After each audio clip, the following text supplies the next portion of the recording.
നമസ്കാരം.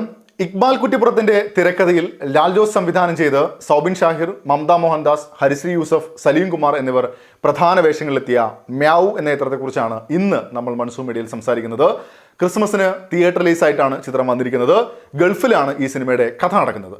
സിനിമയുടെ ഒരു പശ്ചാത്തലം എന്ന് പറയുന്നത് ഗൾഫിൽ ഒരു സൂപ്പർ മാർക്കറ്റ് നടത്തുന്ന ദസ്തക്കീർ എന്ന പ്രധാന കഥാപാത്രം 3 മക്കളും സഹായത്തിന് ഡ്രൈവറുമായിട്ട് ഒരു വീട്ടിൽ താമസിക്കുന്നു. ഭാര്യ സുലേഖ ചില കാരണങ്ങൾ കൊണ്ട് പിണങ്ങിപ്പോയിരിക്കുകയാണ്.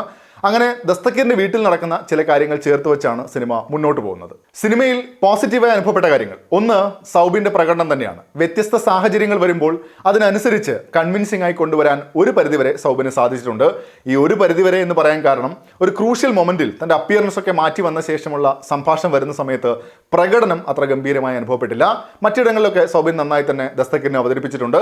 പറയാവുന്ന കുറച്ച് മൊമെന്റ്സ് തന്നെ സമ്മാനിക്കുന്നുണ്ട്. സുലേഖ ആയെത്തുന്ന മമതയിലെത്തുമ്പോൾ ഒരു ഇമ്പാക്റ്റും ഇല്ലാതെ കടന്നു പോകുന്ന ഒരു കഥാപാത്രമായാണ് തോന്നിയത്.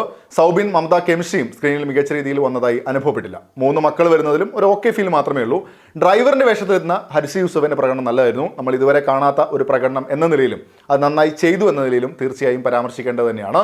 ഇതല്ലാതെ ഒട്ടനവധി കഥാപാത്രങ്ങൾ വരുന്നുണ്ടെങ്കിലും മനസ്സിൽ നിൽക്കുന്നത് എന്ന രീതിയിൽ അനുഭവപ്പെട്ട മറ്റു പ്രകടനങ്ങളൊന്നും തന്നെ സിനിമ സമ്മാനിക്കുന്നില്ല.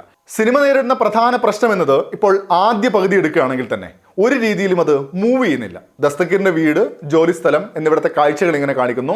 അയാളുടെ സ്വഭാവത്തെ ഫോക്കസ് ചെയ്യുന്നു എന്നതിനും അപ്പുറം കഥയുടെ വികാസം എന്ന രീതിയിൽ ഒന്നും തന്നെ അനുഭവപ്പെടുന്നില്ല.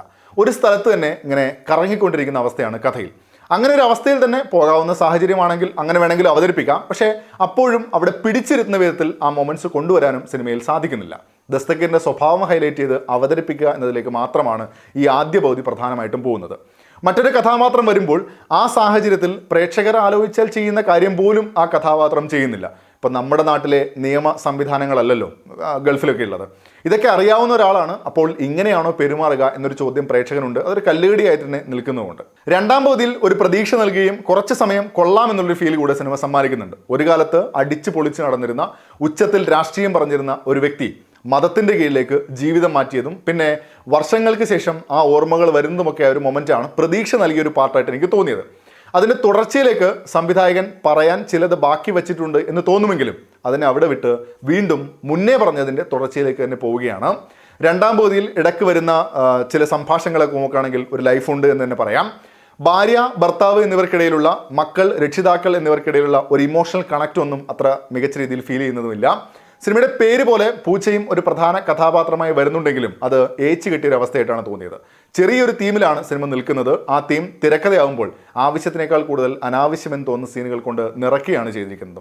അതുകൊണ്ട് തന്നെ ഒരു ഘട്ടം കഴിയുമ്പോൾ പല തമാശകളും ഏശാതെ പോകുന്നതുകൊണ്ട്.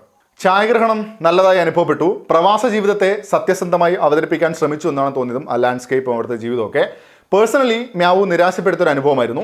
സിനിമയ്ക്കകത്തെ കോൺഫ്ലിക്റ്റുകൾ കൺവിൻസിംഗ് ആയി അവതരിപ്പിക്കാൻ പറ്റുന്നില്ല എന്നതും ഇപ്പോൾ കഥ എടുക്കുകയാണെങ്കിൽ ഒരിടത്തിൽ തന്നെ ഇങ്ങനെ കറങ്ങിക്കൊണ്ടിരിക്കുന്ന ഫീലാണ് സമ്മാനിക്കുന്നതും എന്ന് തന്നെയാണ് പ്രധാന കാരണം. സൗബിൻ്റെ പ്രകടനമാണ് സിനിമ കണ്ടു കഴിഞ്ഞാലും മനസ്സിൽ ഓർത്തു വെക്കാനുള്ളത്. കുറച്ച് മൊമെന്റ്സ് ഉണ്ട് സിനിമയിൽ, പക്ഷേ ആ മൊമെന്റ്സിന് മാത്രം സിനിമയെ പൂർണ്ണമായി പിടിച്ചു നിർത്താൻ സാധിച്ചു എന്ന് തോന്നിയില്ല. സിനിമ കണ്ടവരുണ്ടെങ്കിൽ അവരുടെ അഭിപ്രായങ്ങൾ കൂടെ കമൻറ്റ് ബോക്സിൽ പങ്കുവെക്കുന്നുവരുന്നു. അപ്പോൾ മറ്റൊരു സിനിമയുടെ വിശേഷങ്ങളുമായി നമുക്ക് വീണ്ടും കാണാം. അതുവരേക്കും stay safe, take care, bye bye.